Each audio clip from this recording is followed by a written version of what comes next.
Ir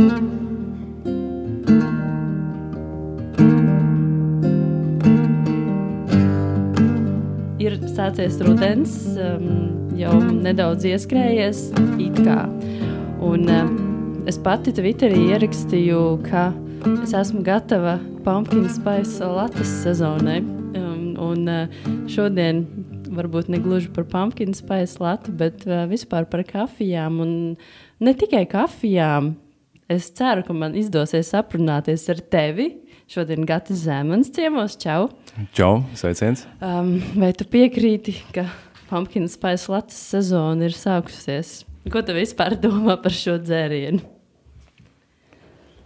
Nu, sezona ir sākusies tam, kam gribās to lati dzert, bet kafejnīcās laikam vēl īsti nav. Un ja kalendārs saka, tā kā iet uz to pusi, tad jā, tad šodien ārā 26 grādi īsti laikam, ka nebūs. Šodien vēl augstās kafijas, man liekas. Šodien augstās kafijas noteikti rulē, jā. Noteikti. Bet nedaudz atkāpjoties no rudens tēmas, es tevi zinu jau īstenībā daudzus gadus, vairāk kā 10, es pat nezinu, vēl skaitīt, cik daudz, un atceros tevi vairāk no Vecrīgas un Kuba kafē laikiem, kur tu un tavs brālis bijāt bieži, ne viesi, bet drīzāk, brālis tavs tur strādāja, un tu man brālis kaut ko tur darbojies arī. Jā, brālis tur strādāja, viņš bija Kuba kafē vadītājs un arī viens no izveidotājiem, un es strādāju tajā laikā, bija tās bārs, paldies Dievam, piekdiena klāt. Jā, pareizi. Un tad skaidrs, kad Kuba bija manas otrās mājas, jo ļoti patīk tur cilvēki, kas gāja ar atmosfēru, un arī tev atceros no Kubas, jā. Tad jūs abi divi bijāt jau kaut kā restorānu dzērienu industrijā strādājāt. Jā, tā kaut kā iegrozījās dzīve. Es atnācu no Madonas pēc 12. klases, jāsāk mācīties, saprotu, ka gribās arī kaut kādu naudiņu. Jā. Sācis strādāt, un tad tas ritenis sāk griezties, un tad tu pamosties, un ir 2023. gads, un viss kaut kas daudz ir noticis, bet tāds sākums bija bārs, noteikti tāpēc arī es esmu nonācis tur, kur es šobrīd esmu. Vai jūs ar brāli no Madonas kopā pārvācāties uz Rīgu vienlaicīgi? Vai viņš viņš ir vecāks, ja? Jā, Arvis ir 2,5 gadu vecāks, un viņš pārcēlās ātrāk. Viņš jau pārcēlās pēc 9. klases, es tad gāju 7. un es pabeidzu vidusskolu Madonā. Jā. Viņš gan tā ātri. Bet labi, to es jautāšu viņam, kad viņš atnāks pie manas ciemos. Tu stāstīji, ka tu atnāci studēt, un tu tās studijas arī pabeidzi? Es ielieku kategorijā kā mūžīgais students, un man tā teica, ka laikam, kad tā dzīve es esmu mācījies 3 augstskolās, bet nevienu neesmu pabeidzis, un es tā kā uz savu izglītību skatos, kad ir learning by doing un dažādi citādi papildus kursi. Veselas 3 augstskolas. Kas bija tās jomas, kuras tu mēģināji? Mārketings, uzņēmējdarbība un viesnīcas vadība, viesmīlība. Tās 3 jomas. Bet tas ir diezgan tuvu tam, tā kā arī, ko tu dari īstenībā. Tā doma arī bija tā, ka tu kaut ko mācies un nevis mācies un tad domā, kā strādā, bet kā sāku strādāt un domāju, ko lai mācās klāt. Sāku mācīties un atskāru to, ka tas pavadīties laiks konkrētajā skolā, konkrētajā laikā, ko es darīju, es to neredzēju, kad man būtu baigies iegums no tā, ka tiešām, kad es esmu varbūt vairāk tiešām praktiski, ka man ļoti svarīgi tās lietas darīt, ir nevis sēdēt un mācīties. Es pirms šīs sarunas paskatījos tavos Instagram fotogrāfijas, un tev nebija tik daudz, lai aiztītu līdz pašam sākumam, un kas ir zīmīgi, tad laikam ap 2011. vai nepateikšu precīzi, kurš gads, bet ap to laiku pirmā tava fotogrāfija ir kafija. Kafijas krūzīte Ilī. Man likās ļoti zīmīgi, ka tad laikam jau pirms tiem 12, 13 gadiem sanāk, tā jau bija tā lieta, ko tu vēlies darīt, un tā niša, kur tu vēlies iet dziļāk? Nu, zini, kā laikam, kad man nebija tā, ka konkrēti kafija, tas tāds varbūt moto, kas man vienmēr bija uz priekšu dzinis. Man, kad es atceros tāds, ja tā var teikt, ka tēvs, ko man iedeva ceļamais dzīvē, viņš teica, Gati, vienalga, ko tu dari, bet mēģini būt labākais tajā, ko tu dari. Un pa kafiju, visticamāk, līdz kafijai aizvedā vienkārši cilvēki. Kad manā gadījumā skaidrs, ka man ļoti patīk kafija, foršs produkts, ko strādāt tā tālāk, bet tāpat laikā tas varēja būt arī kaut kas cits, ja tie cilvēki būtu aizvilkuši kaut kam līdzi citam. Un 11. gadā es sāku strādāt konkrēti kafijas industrijā, un tas arī bija tāds foršs laiks. Un jau pagājuši jau cik gadi, un es vēl joprojām kafiju strādāju, un es domāju, ka tā būs ļoti liela man dzīves daļa arī nākotnē. Es atceros to laiku, kad sāku parādīties vairāk tāds takeaway kafijas arī kultūras kults Latvijā, un pirmais, ko es atceros, bija Ingebārs Dzenis un Indeks kafē. Tad jau arī Innocent kafē ap to pašu laiku, un tad bija tāds riktīgs, laikam, Illī kafijas uzvaras gājiens Latvijā. Kas notika toreiz, un kāpēc tikai Illī bija tas zīmols, kurš pēkšņi bija visur, un starp citu ilgu laiku, man liekas, pat joprojām. Man ir arī draudzenes, ar kurām aizbraucu ceļojumā, ieraugu Illī un domā, viss tur ir vislabākā kafija, jāiet turieni. Zini kā... Man jau šķiet, ka mēs dzīvojam tādos burbuļos. Un arī tajā laikā es atceros, es domāju, tas centrālais lielums, kāpēc Innocent kafejnīca bija tik populāra, bija tieši tie cilvēki, kas strādā. Tur Ilza bija tāda, atceries, kas tagad Cēsī dzīvo, ir tas pats Ingemārs, Fish, un es domāju, viņi bija tie, kas tos cilvēki, kas pievilka, un viņi bija tie, kas sāka tās lietas darīt, varbūt bišķīt citādāk nekā pārējie. Tirgus situācija bija tāda, ka tā konkurence bija pietiekami zema un bija tiešām vieta kaut kādām jaunām lietām. Mums ir tāda tumsiņa ieslēdzās, bet tas nekas, klausītāji var iztēloties un par kafiju sveču gaismā. Bet Innocent kafē, laikam tie bija tie cilvēki un galu galā pirmais brunch varētu būt. Man liekas, ka man liekas, ka tur pavelk nevis tikai tas, ka tur bija tas Ilija vēl kaut kas, bet viss tas kopums cilvēki, tur iekārtas, tas pats brunch un tā.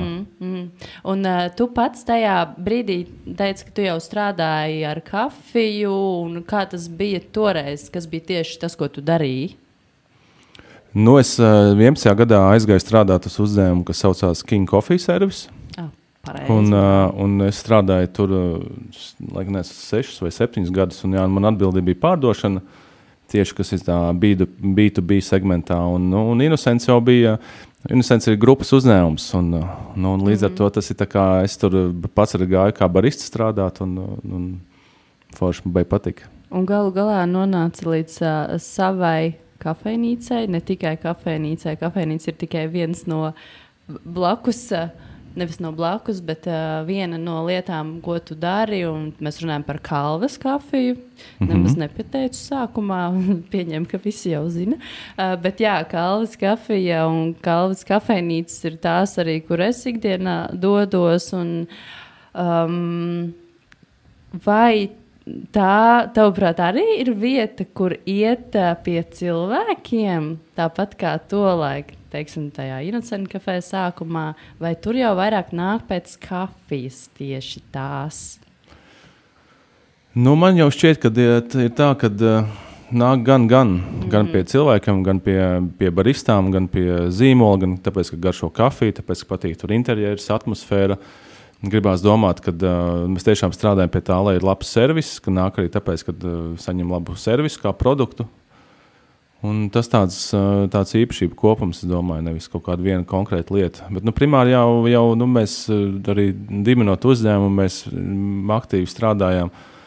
Mēs to zīmola raksturu veidojām kā cilvēkam. Un man šķiet, ka primāri cilvēks nāk pie mums, jo viņš šīs te mūsu vērtības asociē ar kaut kādām savām vērtībām un savu dzīvesveidu. Viņš tā kā sajūt caur visu, ko mēs darām. Ir tādas vietas Rīgā, kur ir sajūta, ka nāk tie savējie cilvēki, Un tas no vienas puses ir ļoti forši tiem cilvēkiem, kas ir tie regulāri apmeklētāji, jo vienmēr tur var kādu satikt. Un jā, īpaši no rītiem pirms darbiem tu jau apmēram zini, kurš tur varētu būt. Un tā rinda starp citu Stabu ielā, nereti man darbs sākas 9 un netālu no Stabu ielas kafejnīcas, un tad jau 8:30 jūs atverat. Jā. Tad jau ir rinda ārā, un viss jau ir zemajā startā. Un, tur jau nereti var satikt cilvēkus ar suņiem, kas ir pastaigā iznākuši rīta. Tā ir tāda ļoti forša sajūta. Bet man liekas, ka man pašai ir bijusi dažreiz tā situācija par tādām vietām, ka tev ir bišķi bail pirmo reizi tur ieiet. Tev liekas, ka, ja tu nepazīsti tos cilvēkus, kā tu varētu iedrošināt tos, kas iet garām, un domā, ka tur tikai savējie iet, vai visi ir gaidīti? Tu pacēli tā tēma, kas ir ļoti būtiska, man liekas, par rindu runājot. Man šķiet, ka tā rinda, skaidrs, ka citreiz ir rinda, un man liekas, tas tāds tā kā labs rādītājs ir. Ja mēs pastamies ārzemēs, tad tas ir normāli, ka stāv rinda kaut kāda. Svarīgākais, lai tā rinda pietiekami ātri kustās, un lai, ja tu nostājies rindas galā, lai tā kā apmēram saproti, ka, kad man būs 5 minūtes, es tikšu to cauri. Jā. Par to pirmo ienākšanu kafejnīcā, man jau šķiet, ka nav beigās problēmas nākt un spērt to pirmo soli, jo arī, viena no kalvas pamatvērtībām ir pieejamība. Jebkāda vai vides, emocionālā cenas pieejamība, tad mēs to konceptu arī taisījām tādu, lai viņš ir skaidrs, ka gribās, lai kvalitīvs dizains ļoti smuki izskatās, bet mēs esam arī ļoti atvērti dažādiem cilvēkiem, dažādām pieredzēm un tā tālāk. Tāpēc man šķiet, ka es tiešām neesmu, ka būtu saskārušies ar šādu problēmu. Un visi ir gaidīti. Zin kā, mums nav svarīgi, kad tā kā man bija viens tāds pazīstams džeks, mēs kaut kādu citu zīmolu izstrādājām, viņš ir no lielas mārketinga aģentūras, viņš prasīja, klausies, kas ir jūsu mērķa auditorija, cik tur gadi, cik vecs, kāda ienāk un tā tālāk. Un es tā sapratu, ka īstenībā kāda tam nozīme ir. Mums ir kaut kādas vērtības, par kurām mēs runājam, darot visas lietas, tad tas jau vienalga, kas tu esi, cik tu pelni, kāda tev uzskati, kāds tev ģimenes stāvoklis, tu esi laipni gaidīts, ja tu patīk tas, ko mēs darām, tad lūdzu. Es arī domāju, ka pirmais cilvēks, kas, pirmo reizi, kad cilvēks ieiet vai tavā kafejnīcā vai kādā citā, tas, ko viņš pirmo satiek, ir tas cilvēks, kas strādā aiz letes vai barista. Un tad daudz kas noteikti ir atkarīgs no tā, kā tas cilvēks viņam atbild vai ko spēj izskaidrot. Un arī kalva tomēr ir tā saucamā specialty kofija, kā latviskot to. Īsti nelatviskojās, ir tā arī sauc specialty kafija. Specializētā, nezinu. Speciālā kafija. Speciālā kafija īpašiem cilvēkiem un visiem. Tāpat laikā. Es tevi pārtraukšu, jo teiksim, tas tā viena no pamatmotivācijām, kāpēc vispār radās doma, kad ir jātaisa savs uzņēmums, ir es nostrādāju 6 gadus vienā uzņēmumā, kur ir grupa, un tur sanāca, kā sanāca, aizgāja projām. Tas kaut kādu gadu neko nedarīju. Man bija ļoti skaists gads, es tā atpūtos, es apprecējos un tiešām... Nevis neko nedarīju, bet daudz ko izdarīju. Es daudz ko izdarīju, man bija tāds tiešām no darba, man bija tāds sabata gads, kad es tiešām neko nedarīju, un es domāju, ko man dzīvē tālāk darīt. Un man tiešām tā kafija ļoti patīk, un tas, kā mēs redzējām, sākot... kāpēc radās ideja par kafiju, kad tā specialty kafija ir pasniegta baigi nepieejami. Dārga, tur māca dzīvot, ka tev jādzer kafiju tur tagad un šitā. Un tāpēc mēs skaidrs, ka mēs strādājam ar kvalitīvāko specialty kafijus vai gārāžu un tā tālāk, bet mēs to beigi neakcentējam, jo tas, ko mēs gribam būt tā kā tilts starp tradicionālo kafijas dzērāju un specialty kafiju. Jā. Un arī mums, arī, ja mēs runājam par vērtībām, tad vēl viena no pamatvērtībām ir drosme. Un drosmi darīt kaut kādas lietas citādāk, piemēram, un tad, kad mēs sākām strādāt, mēs izveidojām espresso maisījumu, kas saucās chocolate bar. Un kā tā ideja bija tāda, ka mēs ņemam vienalga tur Lavazza, Ilija vai jebkādu citu itāļu zīmolu, kas ir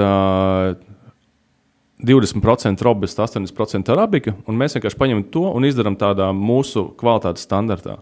Un tas atkal, lai mēs būtu finansiāli un emocionāli pieejami. Un tas vēl joprojām mūsu populārākais espresso maisījums ir. Nu, kā tad atšķiras tā kafija, ko tu minēji? Labi, sauksim, komerciālā kafija no tās, kas ir tajā kalves buņģiņā, no kurienes viņa nāk, jo izcelsmes vieta, kafija aug tur, kur viņa aug, vai ne? Jā, tieši tā. Bet pēc kādiem kritērijiem, kur ir tā atšķirība? Vai tajā vietā, kur viņa aug, vai tajā apstrādes procesā, vai pēc tam jau vēl tālāk un tālāk? Nu, vienā vārdā to atšķirību definēju, tā ir kvalitāte. Restīvi, procesos, audzēšanas procesā, novākšanas procesā, pārstrādes un ražošanas procesā ir ievēroti labāki kvalitātes principi. Tas nozīmē to, ka kafijas pupiņas nebūs defektētas, viņas būs vienā izmērā, viņas būs īstajā laikā novāktas, un tas beigās mums rezultējās, saliekot šos visus lielumus kopā, rezultējās kvalitātē, kas ir garšas kvalitāte. Primāri tas ir tas. Es arī iedomājos par tādu lietu, ka labi, ir šī komerciālā kafija un specialty kafija. Un pati arī klausījos vienu raidījumu, pirms satiku tevi par to, kāpēc tad vispār šī kafija ir izdevīga un kāpēc tādai vajadzētu būt. Varbūt, kāpēc mums būtu vērts pirkt to specialty kafiju, nevis to komerciālo vairāk. Jo vai no tā vairāk iegūst arī pats kafijas ražotājs, galu galā tas zemnieks, kas audzē un strādā ar to visu. Man palīdzēt atbildēt šeit. Jā, es varu palīdzēt, varu padalīt savu pieredzi. Un, vispār, ja mēs skatāmies kafijas industriju kopumā, tā ir no saucamiem tiem ESG risku faktoriem, kas ir viss, kas sociālais vides un pārvaldības faktoriem, ir forši produkts, ko strādā. Piemēram, ja mēs saucam šokolādi, tad šokolādei tiek izmantos tiešām ļoti daudz bērnu darba spēks, ka viņi par to nesaņem naudu un tā tālāk. Specialty kafija nozīmē to, ka ir dažādi, bet primāri, mēs pērkam kafiju pēc tiešās tirdzniecības principiem, resīvi pa tiešo. Un tas nozīmē to, ka mēs zinām, no kurienes tā kafija nāk. Mēs braukājam regulāri uz fermām, tur veidojam sadarbību un es esmu redzējis visu, ko viņi dara. Jā. Un es pazīstu fermerus un tā tālāk. Kas notiek ar komerciālo kafiju, tur primāri tā kafija aiziet kopējā katlā, ja tā var teikt, tad biržas cena ir tāda, un tad komerciālais ražotājs pērk šo kafiju pa biržas cenu, arī mēs to varam izdarīt. Un tur nav šīs pievienotās vērtības, jo, piemēram, kāpēc mums ir svarīgi arī strādāt tiešajā tirdzniecībā, piemēram, mūsu lielākais sadarbības partners ir Sun Coffee, kas ir Brazīļu korporatīvs specialty Minas Gerais reģionā. Viņiem ir 21 ferma. Tad es pirmo reizi biju korporatīvās, iepazinos ar Arlendinho senioru un Arlendinho junioru, kas tēvs un dēlu. Viņiem ļoti maza ferma, 2 hektāri. Un tad iepriekš viņi darīja tā, viņi novāca kafiju, cik viņi var novākt no šiem no savas platības. Aiznes šo kafijas biržu, ieber kopējā katlā, viņi nezināja, cik viņi ir vērts, kādas viņa garšas kvalitātes, un viņi dabūja, piemēram, $5 par kilogramu. Strādājot tiešā tirdzniecībā, mēs aizbraucam pie viņa, mēs saprotam, wow, viņam ir nenormāli garšīga kafija, un mēs viņam par to kafiju samaksājam €10 par kilogramu, tur tā ir atšķirība. Un runājot ar viņiem, viņi saka, kad paldies Sun Coffee, ka viņi iestāja šajā korporatīvā, un tad viņi rūpējas par to, lai tiektu labāk, kvalitīvāk un vairāk šī kafija izaudzēt, un viņi var pārdot viņu par dārgāku naudu. Viņi pāris gados bija uzcēluši vēl savu māju, uzlabojuši pārstrādes procesu, līdz ar to viņi var šo kvalitāti vēl pacelt uz augšu. Un galu galā labāk arī dzīvot. Tas primārais ir skaidrs, ka mums savu saimniecisko darbību jādara visu, lai mēs sakārtotu šos sociālos aspektus, nu, un tad arī tā pasaule kļūs labāka. Bet no kurienes tev konkrēti tāda savā ziņā atbildība un vēlme tiešām izdarīt visu tā un veidot arī kalvas zīmolu tā, lai tas būtu pēc iespējas atbildīgāku pret visiem iesaistītajiem, pret vidi, protams, jo visādi jau var darīt. Jā, protams. Tā pirmais ir tas, kad skaidrs, ka pašmērķis man nav nopelnīt visu pasaules naudu, bet, protams, gribās dzīvot labi, un tās tā kā lūzums dzīvē bija, man liekas, cik banāli skan, bet visiem ir, kad tu kļūst par tēvu, vai vecāku, jeb arī varbūt pat, un tas vienkārši sapratu, bijām tur apprecējušies un tad kaut ko sāku darīt un domāju, kā tad dzīvot tālāk un kā es dzīvoju līdz šim, kas man nepatika, kas patika, ko es gribētu mainīt. Uztaisīju tā kā SWOT analīzi savai dzīvei un sapratu to, ka man ir svarīgi, lai es tiešām varētu darīt to, kas man ļoti patīk un tam būtu kaut kāda lielāka jēga. Un ļoti daudzi teica, ka, kas tas tāds ir, kā tur ilgspēja. Tajā laikā tas nebija aktuāli, bet ar ko runāju, tad viss teica, ka tas nav iespējams. Ka tu nevari izveidot ilgspējīgu biznesu. Tad man bija tāds spīts, tā kā, pastamies. Kaut kas ir darīts, kaut kas izdarīts. Tāds viens no apliecinājumiem ir, ka mēs esam ieguvuši pirmie Baltijā B Corp certifikāciju, kas tāds ir, manuprāt, augstākais zelta standarts. Ja runāju par ilgspēju un atbildīgu saimniecisko darbību, tā kā redz, kad var. Pirmie Baltijā? Mēs esam pirmais Baltijas uzņēmums. Jā. Ok. Tad tas ir liels notikums īstenībā, apsveicu ar to. Paldies, jā. Un kas ir tie pamatstandarti un cik ilgi vispār bija jāiet uz tādu certifikātu? Kāds tas process īsumā varbūt var ieskicēt? Process mums bija pietiekami garš, tikai tāpēc, ka mēs esam pirmie, bet šobrīd mēs to ledu esam izlauzuši un runājot ar to B-Lab Eiropas vadību, viņi saka, ka tagad jau kaut kādi 200 uzņēmumi Baltijā ir iesnieguši un tā bumba ir ievēlusies. Un es teikšu, ka mums bija pietiekami viegli, jo šīs vērtības mums jau ir iekodētas uzņēmuma DNS, līdz ar to mums nebija tur jāmaina savus mindsets un tā tālāk. Līdz ar to bija daudz, ko jau bijām paši izdarījuši, un tas mums aizņēma aptuveni nepilnus 2 gadus. Pietiekami ilgi.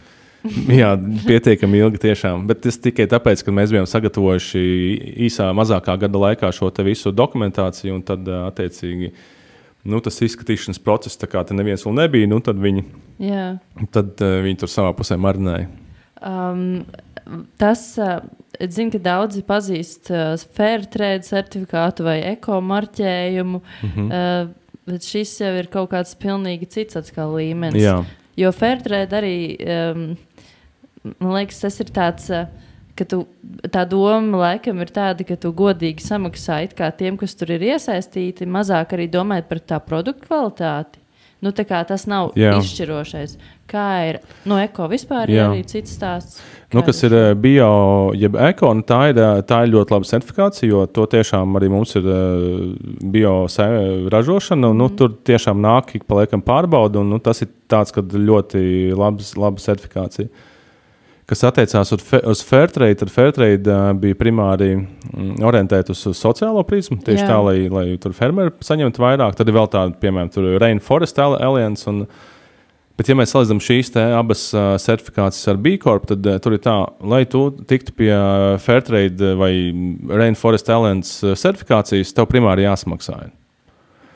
Savukārt B Corp gadījumā ir tā, ka tev jāsamaksā tikai, mūsu gadījumā tie bija ap 2000, kas īsumā ir ļoti maz, bet mums bija jāatbild uz aptuveni 250 jautājumiem. Un nevis vienkārši jāatbild, bet mums ir jāpierāda. Piemēram, kāda ir jūsu HR politika 50 jautājumos? Vai jums ir tur, nezinu, veselības apdrošināšana, lūdzu atsūtiet tur līgumus. Kā jūsu piegādes ķēdes organizē savu atkritumu saimniecību, piemēram. Atsūtiet fotogrāfijas pierādījumus. Nu, ka tas ir tāds vairāk nevis par maksāšanu, bet par darīšanu. Un ne tikai par to pašu produktu, bet par visiem cilvēkiem, kas ir iesaistīti tajā. Nu, principā, jā, tie saucamie tie skopi, kas ir 3 ietekmes zonas, jā, un primāri ir tā, ka mums ir visas piegādes ķēdes ir sakārtotas, mēs zinām, no kurienes viņas nāk, jebkurš mūsu produkts, kāda ir izcelsme, kāda ir sociālajie faktori un tā tālāk. Un vēl jau vairāk iedziļinoties šai tēmā, es redzu, kāds tad notiek greenwashings no lielajiem uzņēmumiem tepatās, kas saka, ka jā, mēs tur darām vēl kaut ko, bet realitātē īstenībā neko nedara. Un tādam B Corp certifikācija, kas tā labā lieta ir, kad tas B ir par beneficial, kad visām iesaistītām pusēm ir jābūt ieguvējām, nevis tikai shareholderiem, bet stakeholderiem. Un lai tu tiktu pie tās certifikācijas, tu nevari vienkārši, cik lielu naudu gribētu maksāt, tu nevari iegūt, ja tu nevari šos te punktus savākt. Tu pieminēji to green brainwashing. Greenwashing. Kā tad cilvēkam, kuram rūp visi šie jautājumi, neuzķerties uz tā? Nu labi, redz, kur ir tas certifikāts, bet pagaidām tas ir tikai jums. Jā, vienkārši kritiski jādomā. Ja lielveikalu ķēde, kas ir viena no lielākajām, saka, ka viņi ir ilgspējīgi, tad ieejot iekšā vienkārši veiklā, paskatoties, ko viņi dara, tas skaidrs, ka tas tā nav. Tas tā vienkārši jābūt kritiski domājošiem, bet primāri jau ir likumdošanai jābūt sakārtotai tā, lai tiešām tie uzņēmumi, kas ir šos te procesus sakārtojuši, viņiem ir kaut kāda ieguma, piemēram, tur nodokļu atlaides vai vēl kaut kas, tad tie, kas ir nodarbojas tā saucamā greenwashing, viņi par to atbild. Ja, piemēram, ir Anglijā un Holandē, man liekas, jau arī citās valstīs ir tevi par šo termins, kas ir greenwashing, jeb zaļu maldināšanu, ka tevi kā juridisko personu reāli var sodīt. Jā. Okay. Tu stāstīji par to, ka esi bijis Brazīlijā, piemēram, un šķiet, ka jūsu komandā, tas bija jūsu pēdējais arī tāds kopīgais brauciens. Nezinu, cik no jums devās. Jā, šogad bija laikam 5 cilvēki jāizbrauc. Mēs arī baristām dodam iespēju. Tas bija tur pat, kur tu minēji, vai tas bija citur? Šis bija Sun Coffee, Brazīlijā. Jā, un kā jums gāja, un kāpēc, tavuprāt, ir svarīgi arī, es nezinu, kas jūs tieši braucāt uz turieni, varbūt pastāstīt no komandas, vai tie ir tu, kas ir viens no izveidotājiem zīmola. Jā, es biju pagājuši, piemēram, šogad es devu iespēju citiem aizbraukt. Tu nemaz nebija pats. Es šogad nebiju, bet es zinu, kad es redzēju, es biju vairāk reizes fermās, tāpēc, man liekas, svarīgi arī citiem cilvēkiem iedot to sajūtu, aizbraukt uz fermu un patausīt un paskatīties, kā tur tas viss notiek, jo tad tiešām ir rodās pilnīgi cits priekšstats jā, mums to ir grūti iedomāties tādiem, tiem, kas to kafiju tikai gala to produktu saņem savā krūzītē vai takeaway vai jā. Bet var palasīt, ir blogu ieraksti dažādi un kaut kādi bildes, video, tā kā mēs arī mēģinam to iznest, to mūsu pieredzi, ko mēs piedzīvojam. Jā. Tu ikdienā kafiju dzer cik daudz pats? Ja tā nav nekāda degustācija diena. Es uzliku limitu 3 krūzītes dienā. Es izdzeru filtru kafiju. No rīta? Kas ir pirmā, kas ir otrā un kas ir trešā? Es pusdienās dzeru kapučīno. Man ļoti patīk, tā kā pēc ēdienreiz tā kā desertiņu kapučīno. No rīta izdzeru filtru kafiju. Tad kas tur vēl pagadās pa starpā, jā. Bet mājās es no rītiem dzeru vienkārši aplīmo kafiju ar medu un pienu. Man tā garšo katru dienu? Nē, mājās brīvdienās. Mājās brīvdienās, jā. Bet tā pirmā kafija darba dienā ir darbā? Mājās jā, tā ir darbā, jā. Nē. Tā ir darbā, jā.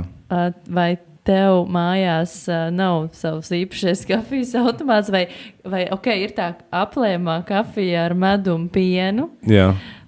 Bet, zin kā, ap kafiju ir jau visādi var izpausties. Man pašai atceros savulaik bija tāds Eiropreses periods, kad es mālu ar rokas dzirnaviņā, un tas bija īstenībā, šobrīd es taisu espresso kanniņā savu kafiju, un vispār negaršo nekā citādāk vairāk. Nu, izņemot kafejnīcā kādā. Bet kafijas automāts stāv tikai tad, kad atnāk ciemiņi un ir vairākas kafijas jātais. Omēm, piemēram. Nu, man līdzīgi tā kā tev, jā. Es nezinu, kāpēc, bet man tā kafijas garša tieši nu labi, man ir dzirnaviņas, vienmēr pirms gatavošanas samaļa svaigi un uzlai ūdeni, un tā ir reāli garšojas. Tieši mājās. Jā. Tieši mājās, jā. Bet, nu, katrā, arī savā ziņā, katrā vietā jau tā cita veida kafija var garšot labāk. Tas pats espresso karstā Itālijas kaut kādā pilsētā, kur to apkārt. Zini, kas ir interesanti par Itāliju, kad, ja mēs, arī tas, ja mēs runājam par garšas kvalitāti, tad mans partneris un viens no līdzdibinātājiem Raimonds, viņš ir pasaules līmeņa kafijas speciāls, viņš tiesā pasaules brīžu čempionāta fināls, viņš ir Q-graders, tā projām, nav tāda mūsu reģionāla otra speciālista. Un līdz ar to mēs arī visus šos kafiju, kas mums ir, mēs, lai nebūtu nekāds apjukums, mēs neizdomājam savus standartus, bet mēs vadamies pēc pasaules brīžu čempionāta standartiem, kas ir izstrādāti loģiski un tā tālāk. Un, ja mēs skatāmies tādu itāļu espresso, tad viņš ir zem katras kritikas. Bet, tā, kad aizbraucam uz Itāliju, pirmais iebraucam autogrilā, paņem to rītīgi sagraudzēto kafiju, man ieber cukru, un tas viņa dzer, un liekas, wow, jā, viņa ir riktīgi grauzdēta tāda. Jā. Un vispār, kafijas ir ļoti dažādas, un es laikam arī sevi varu saukt mazliet par kafijas turistu, jo lai gan nav tā, ka es braucu uz Brazīliju un braucu uz farmām, bet tad, kad es kaut kur esmu, tad tagad ir tāda aplikācija, Coffee Trip vai kaut kas tāds. European Coffee Trip. Jā. Kur tu vismaz redzi, kur tu tā kā varēsi to labo kafiju. Jā, tā ir tāda laba aplikācija. Superīgi, iesaku tiem, kam tiešām rūp, un starp citu, vai tev pašam, kā ir, kad tu kaut kur aizbrauc, tev ir svarīgi to pirmā kafija, lai būtu laba un kvalitatīva specialty kafija, vai tev ir tā, ka, labi, benzīnu tā kā paņemsim, būs ok? Es neesmu tāds kafijas talibans, un man liekas, tā dzīve jāņem diezgan viegli un pēc iespējas vieglāk, un skaidrs, ja tur kādā Eiropas pilsētā esam, un tad, es pastos tuvākais specialty coffee shops, es tā kā izvēlos aiziet atbalstīt tiešām labu kafiju, līdz ar to arī fermers un tā tālāk, bet es vakar atlidoju no Gruzijas, mēs bijām draugiem 5 dienas Gruzijā, tad es no rīta dzēru šķīstošo kafiju, par cukuru, pienu, nav. Es saku, man atkarībā no situācijas. Jā. Atkarībā arī droši vien no kompānijas, jo ne visi grib iet uz to kofiju šopu un nezinu, 40 minūšu gājienam, piemēram. Ja jā, arī fakts. Man ir bieži bijuši tādas situācijas, un, jo man savukārt ir ļoti svarīgi tiešām, lai tā pirmā kafija ir laba, tāda, kad man patīk, un es esmu gatava pagaidīt kaut vai vairākas stundas, lai es dabūšu to labo kafiju, īpaši ārzemēs, jo gribas izbaudīt arī to, ka tu aizēji kaut kur un tā. Un tad, ja tajā viesnīcā stāv tā kapsuliņa vai tā, tas nav tas. Tu dzer filtru kafiju vai espresso dzēriens?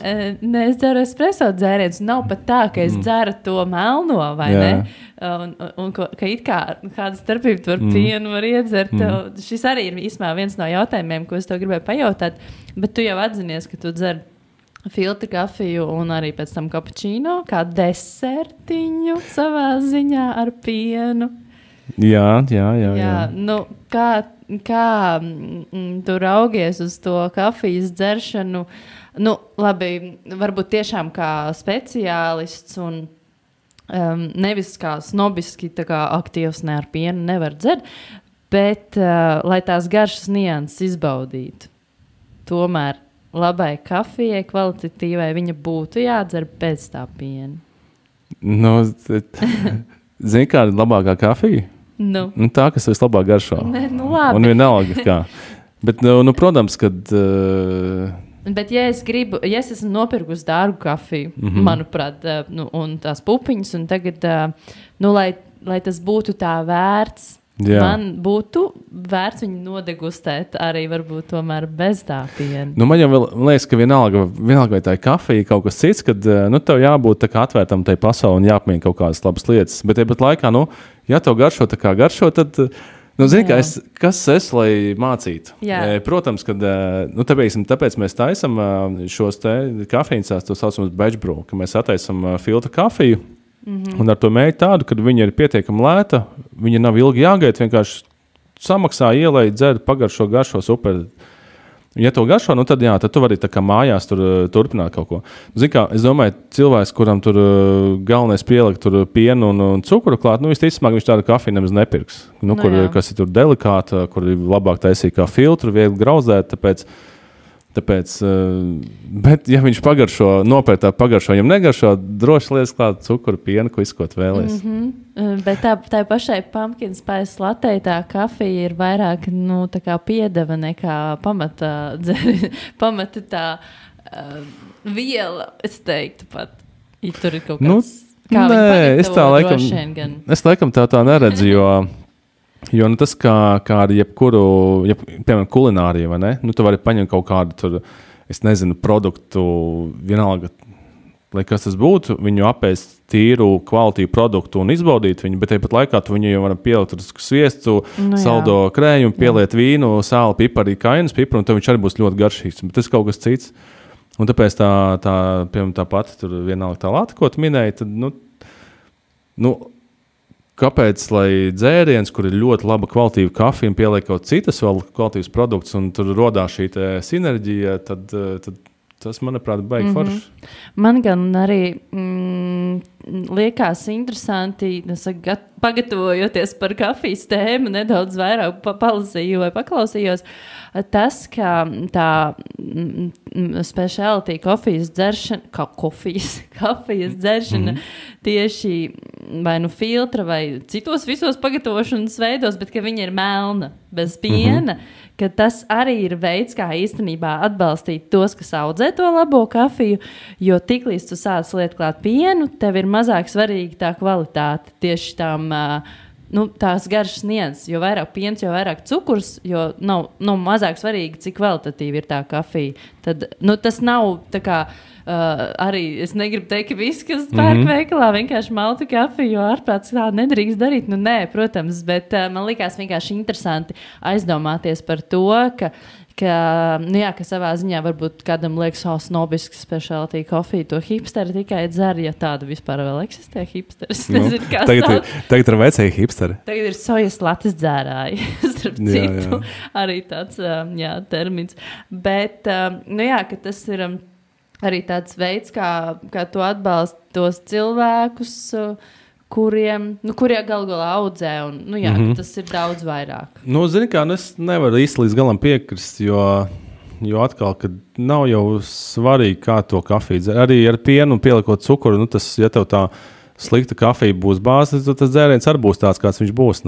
Ja tu pieliec labu kafiju, tad ir super. Piemēram, tās pats labi pagatavots kapučīno ar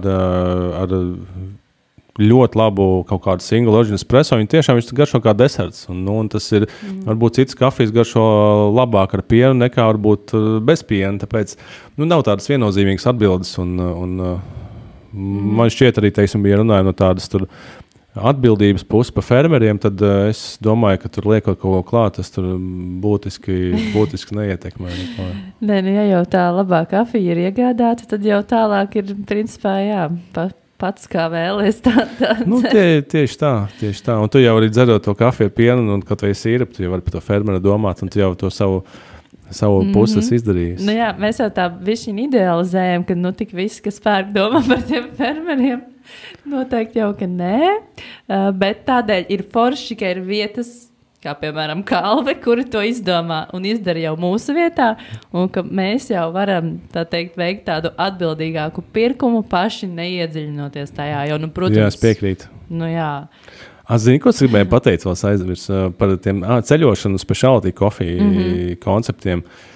Tas ir labs veids, kad es kaut kur braucu uz ārzemēm, teiksim, pirmo reizi uz pilsētā, tad es aizeju nākamajā rītā vai dienā uz specialty kafiju, atrodu labāko, padzeru kafiju, un aprunājos ar baristām. Jā. Jo visticamāk, kad mums kaut kādā veidā vērtības pārklāsies, un tas viņam pajautāt, kur ir labākie tur vīna bāri, jeb restorāni, jeb kafejnīcas, un tad bieži vien ir tas tāds arī labs informācijas avots.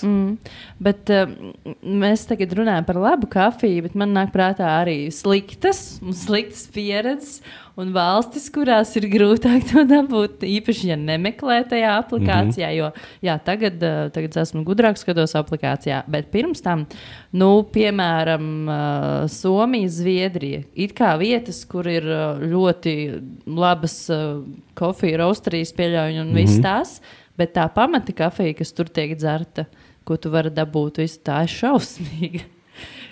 Jā, tas tev piekrīt. No kurienes tas ir? Tas ir Somijā. Drausmīgi tā kafija. Viņa visur stāv tajos bunduļos, arī benzīntankā. Nav kafijas automāta, kurā kaut cik var būt. Jā. Tur stāv un tu ielej, un cilvēki priecīgi. Es to skaidroju to, ka īsumā ir... Es kaut kā tādā redzēju vienu prezentāciju, kur stāstīja par to, ka, ja mēs skatāmies sabiedrību kopumā, ja tā sabiedrība 100%, tad 5% no sabiedrības ir tiešām drosmīgi, kur uzdrošinās iesākt jaunas lietas, pamēģināt jaunas produktus un tā tālāk. Un tad šie 5% tālāk pavalk 15%.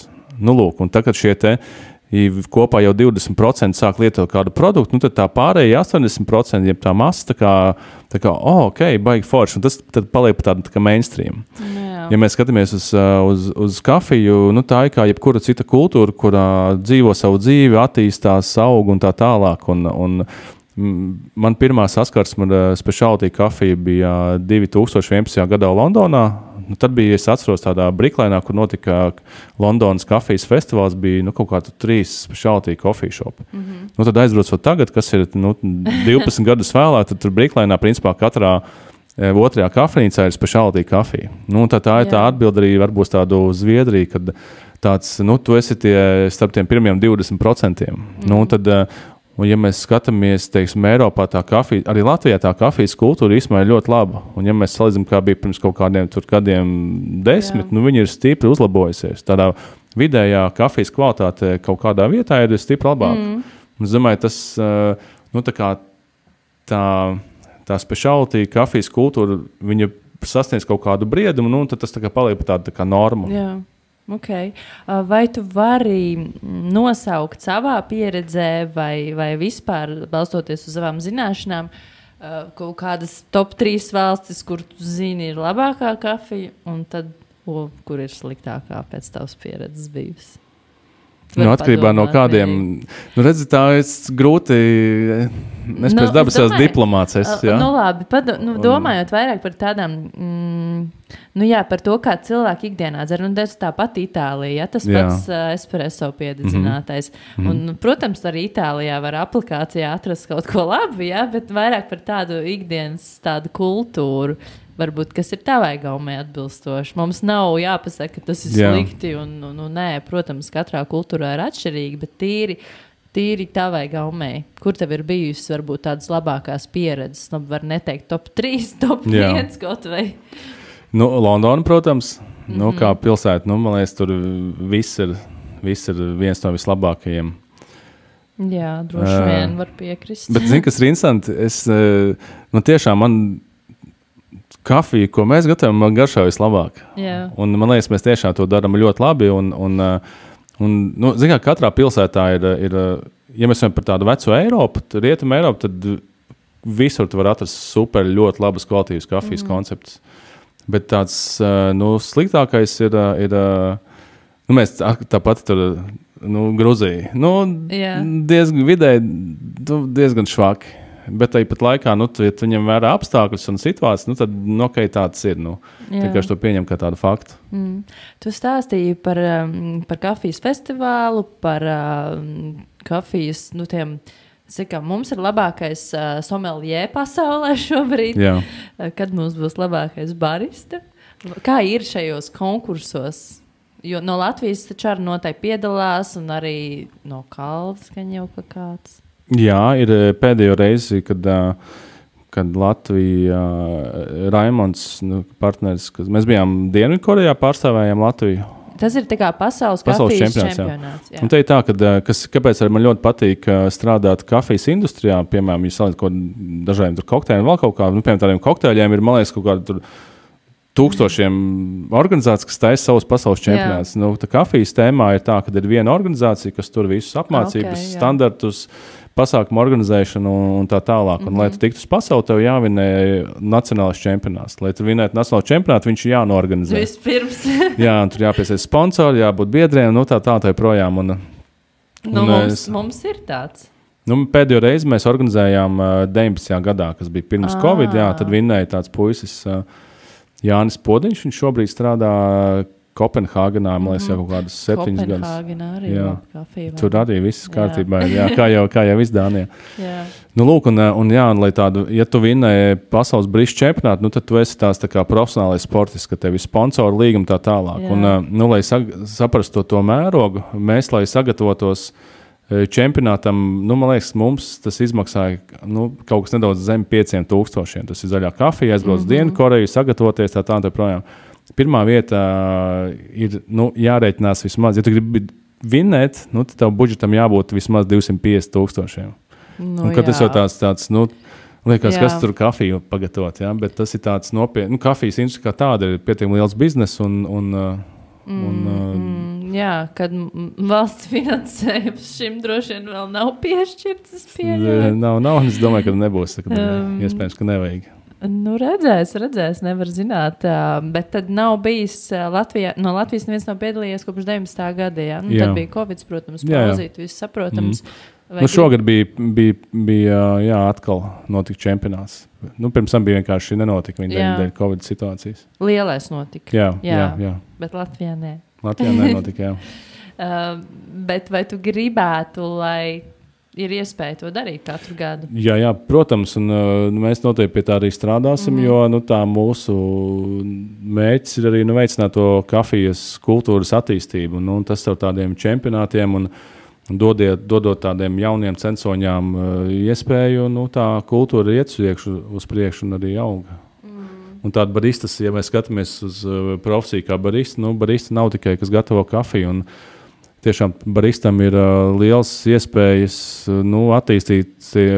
attīstīties profesionāli, nevis tikai kafijas gatavošanā, bet tad ir zaļās kafijas tirdzniecība, grauzdēšana, B2B segments un tā tālāk.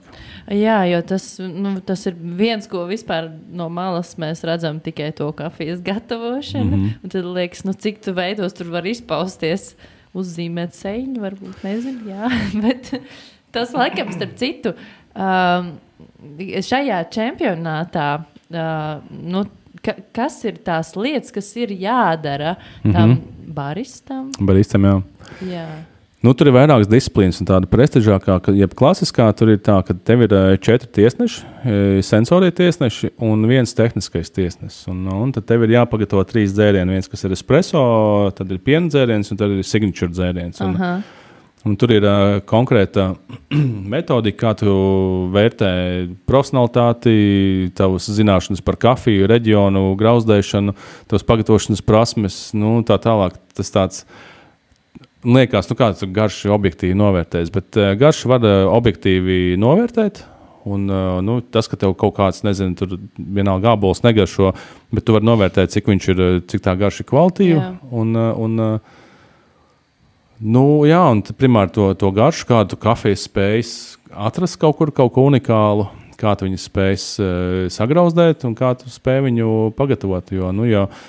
Jo garša ir viena no baudām, un ja vīnā ir aptuveni 400 ķīmiskie savienojumi, kas mums atbild par aromātu un garšu, tad kafijai tie aptuveni 1200. Un tiešām tādas... tā kā 3 reizes vairāk. Jā, un tādas čempionāta līmeņa kafijas ir tāda tiešām unikāla garšas pieredze. Jā. Man interesanti, kas ir tie signature dzērieni, ko gatavo? Jo, ko tu vēl var izdomāt jaunu? Tur var izdomāt ārprāts. Ko tik nevar izdomāt? Tur var nākt klāt līdzīgi kā tādā, fine dining restorānos, kur piemēram, tur molekulārā miksoloģija. Tad tu vari veidot dažādas tehnoloģijas, ko var aizgūt no dažādām jomām, tur vienalga vai bāra vai restorāna. Tad tu atrodi pirmkārt ļoti labu espresso, kas ir bāze, un tad tu izdomā, ko tad es varētu pielikt klāt, kas man konkurētu šim te espresso komplementē, uztais pats kaut kādu reducē, nezinu, kaut ko tur no piepēm un kaut kādas gāzes, kaut kādu tur kaut ko. Tas ir tāds tiešām radošs. Tu šajā signature dzērienu kategorijā tu parādi, cik tu esi radošs un tehniski spējīgs.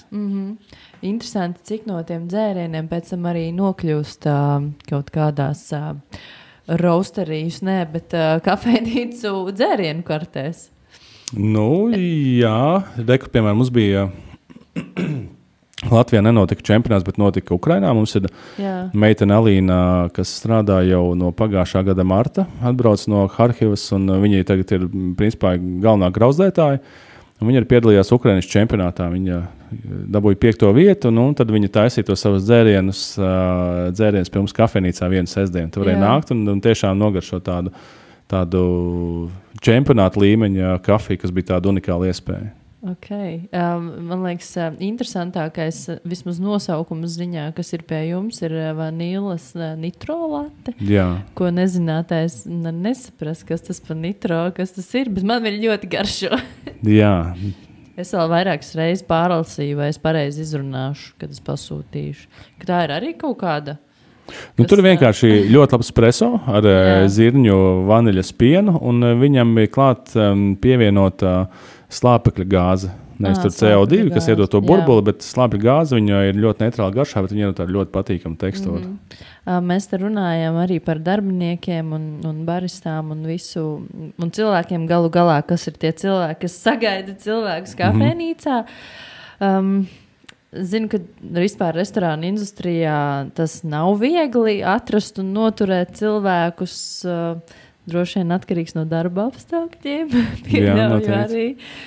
Kā Kalvai ar to iet un cik lielu uzmanību jūs pievēršat tam, cik darbinieks ir galu galā arī izglītots, pirms viņš tiek palaists pie cilvēkiem? Teikšu godīgi, mums laikam nav problēmas atrast cilvēkus. Tur ir vairāk iemesli. Viens, kad ir, man liekas, mums tiešām laba reputācija ir. Un mans kā vadītāja uzdevums ir nevis likt kādam kaut ko darīt, bet radīt apstākļus, lai katrs individuāli, tā skaitā barista, var attīstīties un mācīties un augt. Un ja katrs individuāli uzņēmuma aug, tad arī uzņēmums aug. Un, protams, kad mēs sagatavojam pēc mūsu vadlīnijām katru cilvēku, vienalga, vai tas ir barista vai kāda cita pozīcija, un man šķiet, ka esam ļoti skaidri definējuši, ko mēs darām, ko mēs sagaidām no katra darbinieka un ko mēs dodam pretī, un man šķiet, Tāpēc arī var atrast darbiniekus. Man liekas, mums servis ir pietiekami labs, un es tiešām esmu ļoti priecīgs par visu komandu, kas mums strādā. Mēs šobrīd esam aptuveni 50 cilvēki jau, bet tas ir kopā tur ražošanā. Man jādara viss, lai katrs no maniem kolēģiem tiešām jūtās labi. Tu arī bieži apciemo kafejnīcas pats, taču arī, vai ne? Man tāda rutīna, kad es no rīta aizvedu bērnu uz dārziņu un sāku rīt kafejnīcā. Un citreiz es arī eju aiz bāru pastrādāt, man ļoti patīk. Šobrīd ir 3 kafejnīcas, Stabu iela. 4. Paga, Stabu iela, Baznīcas iela, Miera iela. Āgenskalna tirgu. Āgenskalna tirgu, jā. Sorry, 4. Jā, tajā galā es mazāk esmu, bet es esmu tur dzērus kafiju. bet vairāk sanāk tieši par tām centra vietām. Mierīgi. Vēl tāda tumsa ir. Es ceru, ka tev netraucē. Nē, ļoti patīkami. Jā, mēs, kafiju it kā no rīta dzer, bet nekas mēs tumsā. Bet tas arī starp citu. Bet ziemā, kad pamosties no rīta ir tumšs un dzer kafiju tumsā. Tieši tā.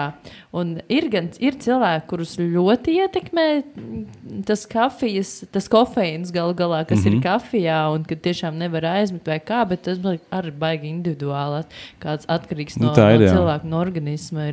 Ir cilvēki, kas iedzer, vienu kafiju un tiešām viņš rīktīgi jūt to efektu. Jā. Es noteikti neesmu no tiem. Tā ir.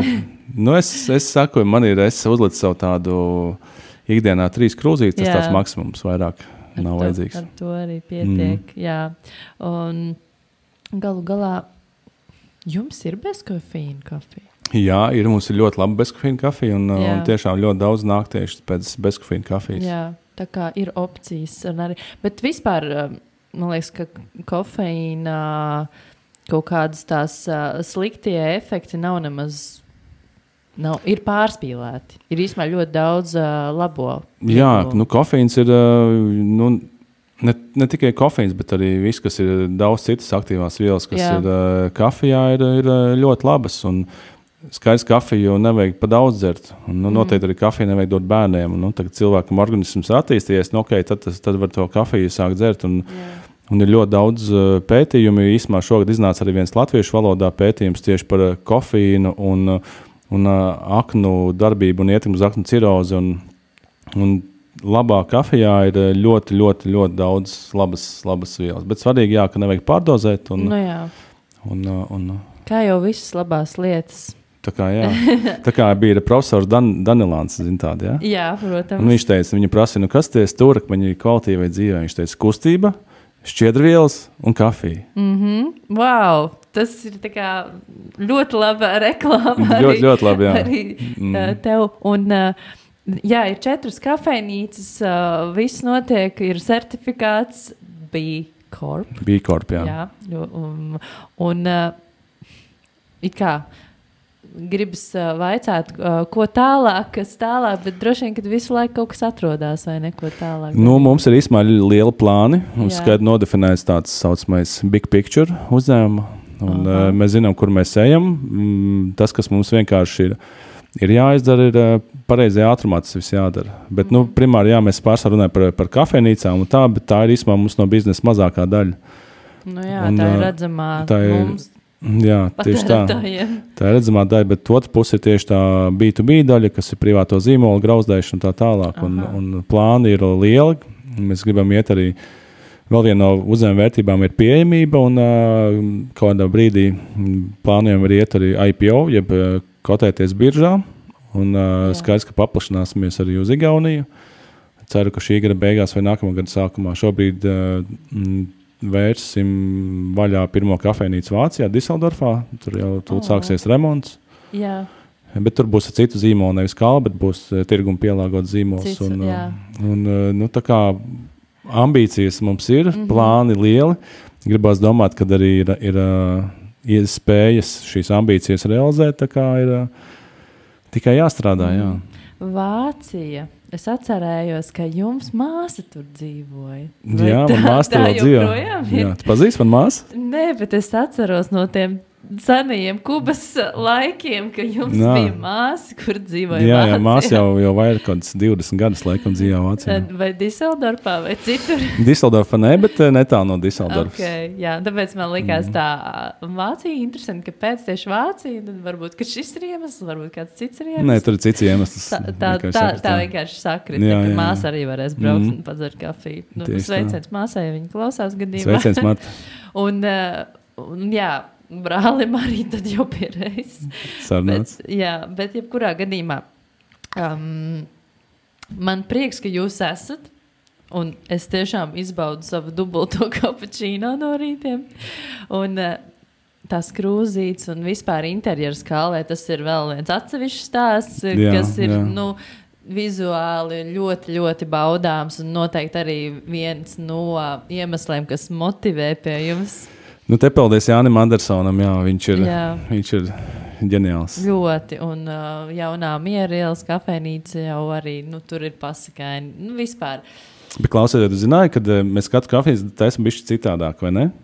Jā. Lūk, un tad mēs tomēr to dizainu mēģinām tā kā pielāgot konkrētai vietai. Piemēram, Baznīcas ielā es ievērojis noteikti leti, vai ne? Jā. Kāda viņa bija, atceries? Baznīcas ielas leti kāda bija? Viņa tā kā baznīcas kupols ir tāds tā kā zeltīts.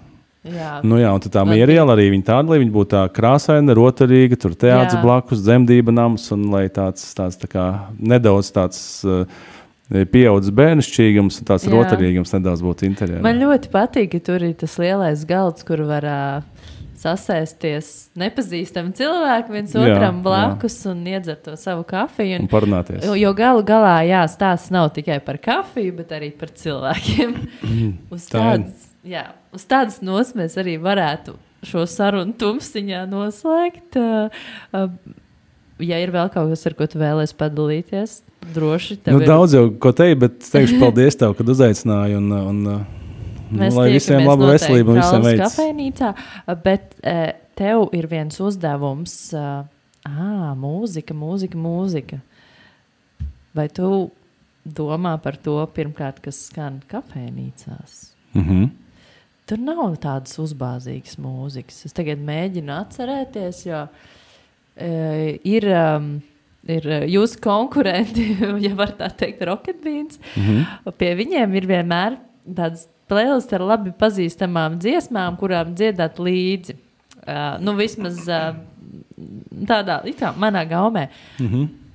Pie jums es tagad domāju, ko es dzirdu. Tas noteikti kaut kas tāds neitrālāks, mierīgāks. Ir visādi tie playlisti, bet man patīk, kā Māra ir tāda viena pazīstama meitene. Viņa arī kā DJ strādājusi, un tad viņa saka, ka viņa kad atnāk pie mums, viņa velk Shazam ārā, un viņa visu kaut ko jaunu atrod. Ir. Es arī esmu vilkuši Shazam, Bet tas ir tāds, kuram, jo Rocket Beanēs nevelk Shazam, jo es jau zinu, ka jums izvelk Shazam. Tas tā. Bet tev, kāpēc par mūziku runāju, jo podkastam ir playlisti, kurā katram, kurš atnāk ciemos, un ir ar mani aprunājies, ir jāieliek sava dziesma iekšā, lai tāda pievienotā vērtība, un arī tev noteikti tas ir jāizdara. Labi. Tu vari apdomāties, kura tā dziesma varētu būt. Viena dziesma, jā?